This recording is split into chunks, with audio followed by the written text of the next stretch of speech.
In the year 1382, a boy named Bogusław was born in the castle of Darłowo in Pomerania. His father was Władysław VII, the Duke of Pomerania, a man of regional importance. His mother, Maria of Mecklenburg-Schwerin, held ties to the Scandinavian royal houses. The political winds of the north were shifting, creating a tapestry of alliances and rivalries. Far away, in the heart of Scandinavia, a powerful vision was taking shape in the mind of a queen. Queen Margaret I of Denmark and Norway, a shrewd and determined ruler, sought to unite the Nordic realms. She lacked a direct heir to secure her legacy and the future of her united kingdoms. In 1387, Margaret's gaze fell upon the young Bogusław, her grand-nephew. She saw in him the key to her grand design, a symbol of a unified Scandinavian future. The young boy was brought to the Danish court, a world of opulence and political intrigue. His Pomeranian name, Bogusław, was shed, and he was rechristened as Eric, a name with a strong Nordic ring. Margaret personally oversaw his education, grooming him to be a king. He learned the languages, the customs, and the complex politics of his future kingdoms. In 1389, the Norwegian council officially recognized the young Eric as their king. He was still a child, a king in name, while Margaret held the true power. The Swedish nobility, weary of German influence, also turned to Margaret for leadership. In 1396, Eric was elected King of Denmark and Sweden, completing the trifecta of crowns. The stage was set for a momentous event that would echo through Scandinavian history. On the 17th of June, 1397, in the city of Kalmar, the union was formalized. Eric, now a teenager, was crowned King of the Kalmar Union in a lavish ceremony. The Union of Kalmar officially brought Denmark, Norway, and Sweden under a single monarch. For the next 15 years, Margaret remained the true ruler, the power behind the throne. Eric continued his training, learning from the most powerful woman in the north. In 1406, a significant marriage was arranged for the young king. He was wed to Philippa of England, the daughter of King Henry IV. This alliance with England was a strategic move, strengthening the Union's position in Europe. Philippa proved to be an intelligent and capable queen, a worthy partner for Eric. In 1412, the formidable Queen Margaret passed away, leaving a vast legacy. Eric, now 30 years old, was finally the sole ruler of the Kalmar Union. He was a man of great energy and vision, with ambitious plans for his united kingdoms. He sought to centralize power, to create a more unified and efficient state. In 1416, he made Copenhagen the capital of Denmark, a symbol of his centralizing efforts. Eric was determined to break the economic stranglehold of the Hanseatic League. The League, a powerful confederation of merchant guilds, dominated Baltic trade. In 1429, Eric implemented the Sound Dues, a toll on all ships passing through the Øresund Strait. This bold move was a direct challenge to the Hanseatic League's dominance. The revenues from the Sound Dues were intended to fund Eric's ambitious projects. However, the tolls also angered the merchants and disrupted trade, causing widespread resentment. Eric's foreign policy was marked by a long and costly war with the Counts of Holstein over the Duchy of Schleswig. This conflict drained the Union's resources and further strained Eric's relationship with his nobles. Queen Philippa played an active role in the affairs of the kingdom, earning the respect of the people. During Eric's absence, she served as regent, demonstrating her political acumen. In 1428, she famously led the defense of Copenhagen against a Hanseatic attack. Despite his efforts, Eric's autocratic style and constant wars created powerful enemies. The Swedish nobility, in particular, felt marginalized and oppressed by his rule. In 1434, a major rebellion erupted in Sweden, led by a charismatic nobleman named Engelbrektsson Torgod. The Engelbrekt rebellion quickly spread, challenging Eric's authority throughout Sweden. Eric's attempts to crush the rebellion were met with fierce resistance. The rebellion exposed the deep cracks in the foundation of the Kalmar Union. The Danish and Norwegian nobilities also grew increasingly dissatisfied with Eric's rule. They accused him of favoring Danes in appointments and of mismanaging the kingdom's finances. In 1439, the Danish Council of State had enough and formally deposed Eric as king. The Swedish council followed suit, renouncing their allegiance to the deposed king. Eric, abandoned by his kingdoms, retreated to the island of Gotland. From his fortress of Visborg, he refused to accept his deposition. He still considered himself the rightful king of the Kalmar Union. In 42, the Norwegian council also deposed him, completing his fall from power. His nephew, Christopher of Bavaria, was elected as the new king of the Union. For the next decade, Eric lived a life of a sea warrior, a pirate king on Gotland. He preyed on the merchant ships of his former enemies, the Hanseatic League. He saw himself not as a pirate, but as a king fighting to reclaim his rightful thrones. His actions, however, further destabilized the Baltic region and alienated him from any potential allies. In 1449, a new chapter began in Eric's life as he inherited a part of the Duchy of Pomerania. He left Gotland and returned to his birthplace, the land of his ancestors. He ruled as Duke of Pomerania for the last decade of his life. He was a man of contradictions, a visionary king and a ruthless pirate, a unifier and a divider. He died in 1459 in Darwovo, the same castle where he was born. His grand vision of a unified Scandinavia, the Kalmar Union, would survive him, but it would be a troubled and often contested union. The seeds of conflict he had sown would continue to bear fruit for generations to come. Eric of Pomerania's reign remains a fascinating and controversial chapter in Nordic history. His ambition was as vast as the northern seas, but his methods often as turbulent. He was a king who dared to dream of a united North, but ultimately failed to win the hearts of its people. The story of the Kalmar King is a timeless tale of power, ambition, and the fragility of unions. His life was a saga of triumphs and tragedies, a testament to the complexities of medieval politics. He was a man ahead of his time, whose ideas of a centralized state clashed with the feudal realities of his era. The sound dues, his most famous policy, would remain a source of income for Denmark for centuries. His marriage to Philippa of England was a brief but bright moment of Anglo-Scandinavian cooperation. Queen Philippa's courage and intelligence left a lasting impression on the Danish people.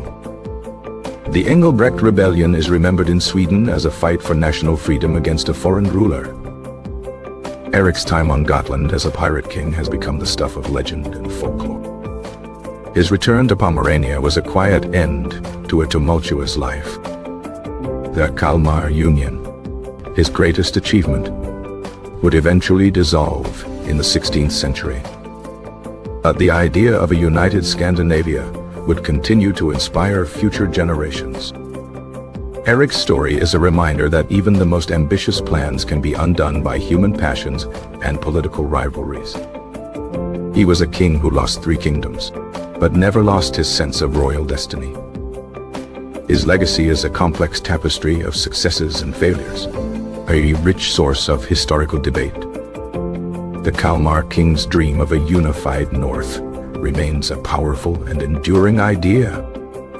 His life was a journey from a Pomeranian castle to the thrones of 3 kingdoms, and back again. He was a man who shaped the destiny of a region, for better or for worse. The echoes of his reign can still be heard in the political and cultural landscape of modern Scandinavia. He was a king of contrasts, a builder and a destroyer, a visionary and a tyrant. His story is a cautionary tale about the dangers of unchecked ambition. The Kalmar Union was a bold experiment in state building, a medieval precursor to modern unions. Eric's failure to understand the concerns of his subjects was his ultimate undoing. He was a king who saw the future, but could not carry his people with him. The memory of the Kalmar King is a reminder of the enduring quest for unity in a fragmented world. His life was a drama played out on the grand stage of European history. He was a man who dared to challenge the established order, and paid the price for it. The story of Eric of Pomerania is a story of what might have been. He was a king who left an indelible mark on the history of the North. His name is forever linked with the ambitious and ultimately tragic story of the Kalmar Union. He was a complex and fascinating figure, a true product of his turbulent times. His reign was a constant struggle between his grand vision and the harsh realities of his time. He was a king who was both admired and despised, a symbol of the dual nature of power. The Kalmar King's story is a journey into the heart of medieval power politics. He was a man who believed in the divine right of kings, but failed to earn the loyalty of his people. His life is a lesson in the importance of diplomacy and compromise in the art of governance. He was a king who was always at war, either with foreign enemies or with his own subjects. The legacy of the Kalmar Union is a testament to the enduring dream of Nordic cooperation. Eric's story is a reminder that history is not just about dates and events, but about people and their passions. He was a king who was ultimately defeated by the very forces he sought to control.